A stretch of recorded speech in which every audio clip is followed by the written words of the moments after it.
જિલ્લામાં ઘાતક ચાંદીપુરા વાયરસનો પ્રકોપ સતત વધી રહ્યો છે। અમીરગઢમાં ચાંદીપુરા વાયરસના કારણે બાળકનું મૃત્યુ નિપજતા આરોગ્ય વિભાગમાં ભારે દોડધામ મચી ગઈ છે। ઘટનાની ગંભીરતાને ધ્યાનમાં રાખીને મુખ્ય આરોગ્ય અધિકારી સહિત આરોગ્ય વિભાગની ઉચ્ચ ટીમ તાકીદે અમીરગઢ ખાતે સર્વે અને તપાસ અર્થે પહોંચી ગઈ છે। જિલ્લામાં ચાંદીપુરા વાયરસની હાજરી હોવાની પુષ્ટિ કરી છે અને અત્યાર સુધીમાં કાંકરેજ અને અમીરગઢમાં ચાંદીપુરા વાયરસના કારણે 2 બાળકો પોતાના જીવ ગુમાવી ચૂક્યા છે। આ ઉપરાંત અગાઉ બનાસ મેડિકલ હોસ્પિટલમાં સારવાર માટે લાવવામાં આવેલી રાજસ્થાનની એક બાળકીનું પણ મૃત્યુ નિપજ્યું હતું।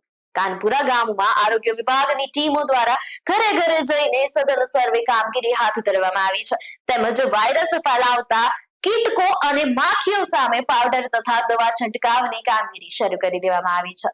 બનાસકાંઠા જિલ્લામાં અત્યારે જે પરિસ્થિતિ ચાલી રહી છે તે પૈકી ચાંદીપુરા વાયરસનું પ્રમાણ છે એના અંદર ટોટલ 3 કેસ બનાસકાંઠામાં પોઝિટિવ આવ્યા છે।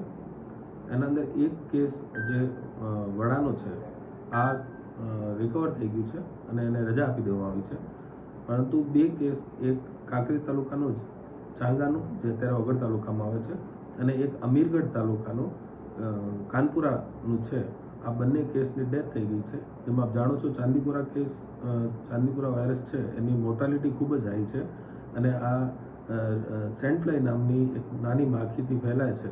એટલે અમે લોકોએ જ્યાં જ્યાં પણ આવા કાચા ઘરો છે, જ્યાં દિવાલોમાં તરાડો છે, જ્યાં સેન્ટ ફ્લાય રહી શકે એવી તમામ જગ્યાએ ડસ્ટિંગ આખા બનાસકાંઠામાં કરાઈ છે। આપણે અત્યારે જે છેલ્લો ડેથ છે કાનપુરામાં થયું છે તેના અનુસંધાનમાં આપણે 47 ટીમો અમીરગઢમાં બનાવી છે અને એના દ્વારા આખા વિસ્તારનો સર્વેલન્સ કરવામાં આવી રહ્યું છે અને સેન્ટ ફ્લાયને નાશ કરવા માટે દરેક જગ્યાએ સ્પ્રેઇંગ અને ડસ્ટિંગની કામગીરી ચાલી રહી છે।